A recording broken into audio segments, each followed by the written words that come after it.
अस्सलामुअलैकुम रहमतुल्लाहि व बरकातुहू। मैं डॉक्टर देव काजी, आपका भाई, आपका खादिम, आपका खैर ख्वाह और आपका हज 2026 का बेस्ट गाइड अल्हम्दुलिल्लाह खुश आमदीद करता हूँ तमाम प्यारे मीठे हाजी भाई बहन बुजुर्गों को इंशाअल्लाह ताला जो हज 2026 के मुबारक सफ़र पर रवाना हो रहे हैं और जो इंशाअल्लाह ताला अल्लाह ताला के मेहमान ख़ास की लिस्ट में शामिल हो चुके हैं अल्हम्दुलिल्लाह।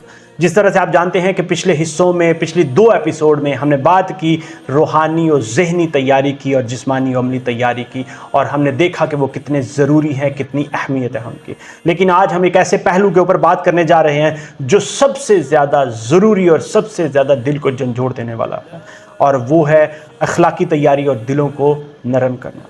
क्योंकि याद रखिए कि हज सिर्फ़ एक सफरी इबादत नहीं, ये ताल्लुक़ बंदगी का सफ़र है, और अल्लाह के मुकर्रब बंदे वही होते हैं जिनके दिल रहम से भरे हों, जिनकी ज़ुबान दूसरों के लिए दुआ गो हो और जिनकी ज़िंदगी मुआफ़ी और दरगुजर से रोशन हो। बात करते हैं अखलाकी तैयारी के रोशन चिरागों की। सबसे पहले हम बात करेंगे मुआफ़ी मांगने की हिम्मत पैदा करें। याद रखें कि हज पर जाने से पहले अपने दिल का सारा बोझ उतार दीजिए। जिन्हें आपने दुख दिया है उन सब से माफ़ी मांग लीजिए, चाहे वो वालिदैन हों, बहन भाई हों, शरीक हयात हों, दोस्त हों या साथी हों। लोग आपका मजाक उड़ाएं, ताना दें, याद रखें कि अल्लाह के बारगाह में, अल्लाह के हुजूर माफ़ होने से पहले बंदों से माफ़ी ज़रूरी है। दूसरे नंबर पर याद रखिए कि दिल के अंदर मौजूद कीना, हसद, नफ़रत, ज़िद को छोड़ दीजिए, दिल को पाक कीजिए। हज का एहराम पहनने से पहले कीनों का कफन पहनकर दफन कर दीजिए। अल्लाह की रहमत उन दिलों पर नहीं उतरती, याद रखिए, जो दूसरों के लिए नफ़रत से भरे होते हैं। याद रखें काबा अल्लाह का घर है मगर दिल अल्लाह का मस्कन है। तीसरे नंबर पर याद रखिए, ज़ुबान को नरम और दुआ गो बनाइए। अपने लबों को बद्दुआओं, गीबतों, शिकायतों से पाक कीजिए। लोगों के लिए खैर मांगे, आसानियाँ पैदा करने की कोशिश करें और आसानियों की दुआ कीजिए। जो ज़ुबान मखलूक के लिए नरम हो जाए वो खालिक के सामने ज़्यादा अजीज़ होती है, याद रखिए। चौथे नंबर पर याद रखिए कि वालिदैन, बीवी, औलाद की दुआएँ लेकर जाएँ।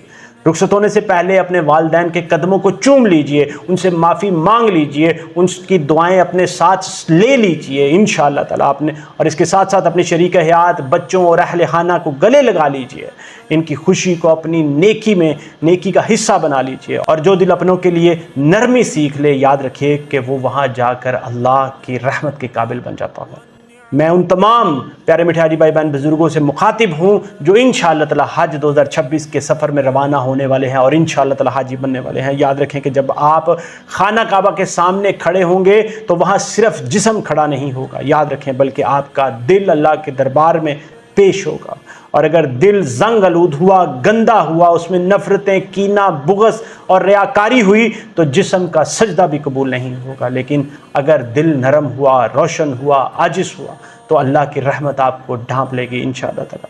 मेरे तमाम प्यारे मीठे हाजी भाई बहन बुजुर्गों, याद रखें कि आज से अपने साथ ही अहद कर लें कि आपने दिलों को नरम करना है, दूसरों के लिए आसानियाँ पैदा करने की कोशिश करनी है, दुआएं करनी है दूसरों के लिए, और अल्लाह के बंदों को माफ़ करके अल्लाह के करीब हो जाना है इंशाअल्लाह ताला। क्योंकि जो अल्लाह के बंदों को माफ़ करता है, अल्लाह ताला की ज़ात उसे खुद माफ़ कर देता है।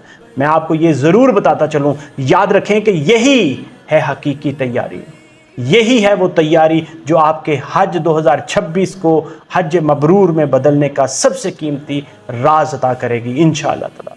मेरा यही मिशन है कि आपकी ज़िंदगियों में आसानियाँ पैदा करते हैं की कोशिश करता रहूँ। मुझे अपनी दुआ में ज़रूर याद रखें। इस वीडियो को ज़रूर लाइक, शेयर और चैनल को सब्सक्राइब कर लें। अगर कोई सवाल आपके जहन में हो, अगर कोई क्वेश्चन, कोई फीडबैक हो, कमेंट सेक्शन में लिखें। मेरा मिशन यही है कि तमाम प्यारे मीठे हाजी भाई बहन बुजुर्गों के लिए आसानियाँ पैदा करनी है और उनके हज को हज मबरूर में बदलने की कोशिश करनी है ताकि उनके हाथों में जन्नत का परवाना मिल सके इंशाअल्लाह ताला। आपकी दुआओं का तलबगार यहाँ पर भी और हज के दिनों में भी। अस्सलामु अलैकुम रहमतुल्लाहि व बरकातुहू।